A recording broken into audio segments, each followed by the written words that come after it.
half jokingly you say, I don't want to misquote you. If I'm going abroad, I never go business class. I never, if I'm paying for it, I never go first class. I only go to economy class. And more than that, actually, Dhishan, if there was a lower price and I could just stand on the aisle or go on the footboard of a plane, if there was a footboard to a plane, I'd go on that. Is that actually reflective of? Do you think that's reflective of the way you think about the way you spend money for yourself? That's my Tamil upbringing. It's so funny because with wealth, Sri Lankan culture, I suppose South Asian culture in general, like wealth is such a taboo topic. No one really talks about it. So as a pastor, I feel like lots of couples who come to us to get married, and one of the things we always advise them not to do is don't overextend yourself with finances. So in our culture, you've got to have the best wedding, and even if you can't afford it, you get into debt, take a mortgage, whatever, to have a really good wedding.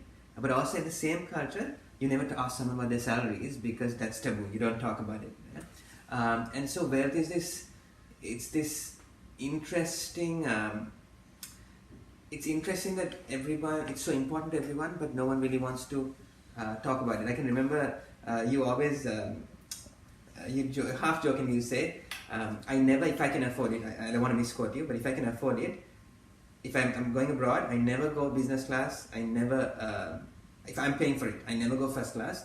I only go to economy class. And more than that, actually, Dhishan, if there was a lower price and I could just stand on the aisle or go on the footboard of a plane, if there was a footboard to a plane, I'd go on that. Is that actually reflective of?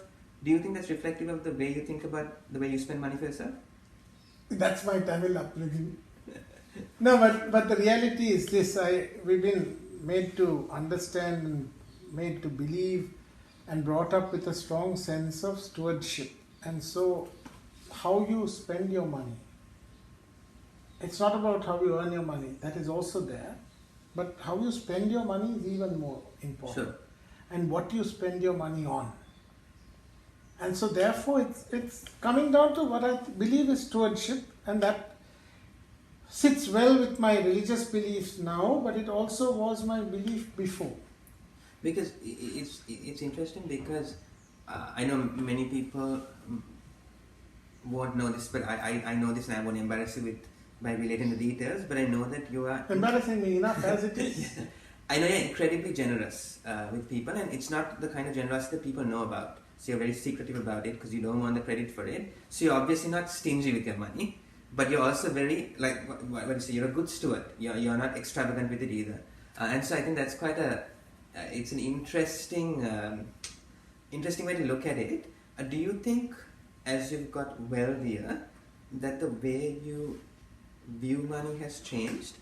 And more importantly, I suppose, your children grew up in a home which I assume you had more wealth than you had when you were growing up. So they actually have more options. And part of being a parent, and my child is obviously very young, he's 2 years old, we want a better life for our children than we had ourselves, right? And that's obviously not only financial, but do you have any concerns about some of the challenges and maybe the temptations they will have that you didn't have to even deal with because it was an issue for you? And how are you thinking about that when you parent?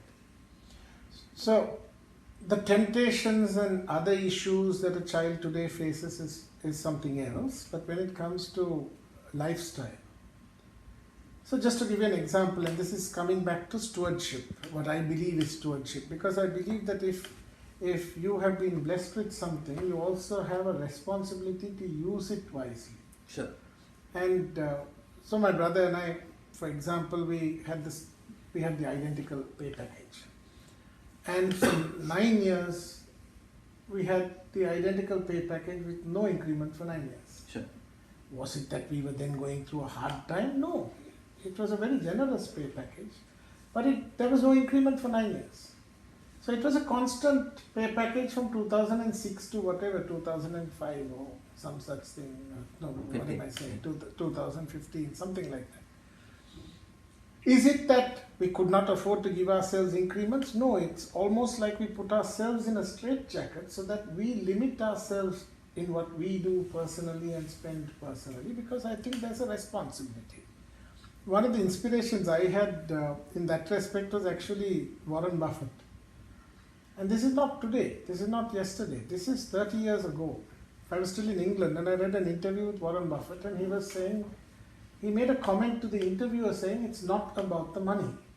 And the interviewer asked him, then what about the money? What about the wealth? And he said, that's just a means of keeping score of how well you played the game. So your position shows you how successful you have been. It's a measure of success. And in some ways, that has influenced me.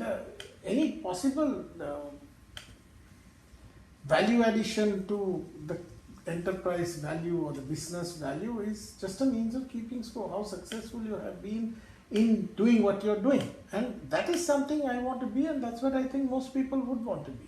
How do you transfer those values to your children? How are you all thinking about you and Abby? How have we thought about it?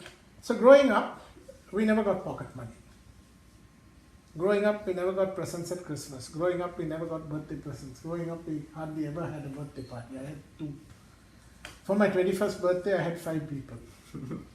So we try to inculcate those same stingy habits in our children. So my children had parties. Their mother enjoys having parties for them, but it was limited. It was never at the grand scale that perhaps I could have afforded, but you control what you do.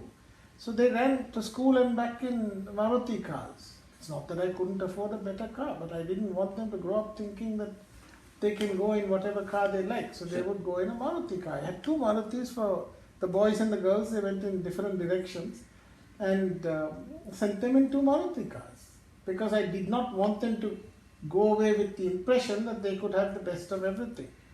So my older daughter, when I first allowed her a phone, which was at the age of 13, I gave her a budget of 12,500 rupees for a phone. Work within that budget. In fact, until my son got an iPhone now at 21. Before that, I didn't think he was deserving of an iPhone. So that's just my way of parenting. Others may agree, others may disagree, but each one has to find a state of play that works for them. So, if there's one thing, what's the most important thing you have learned between the first child and the fourth child? Don't have so many.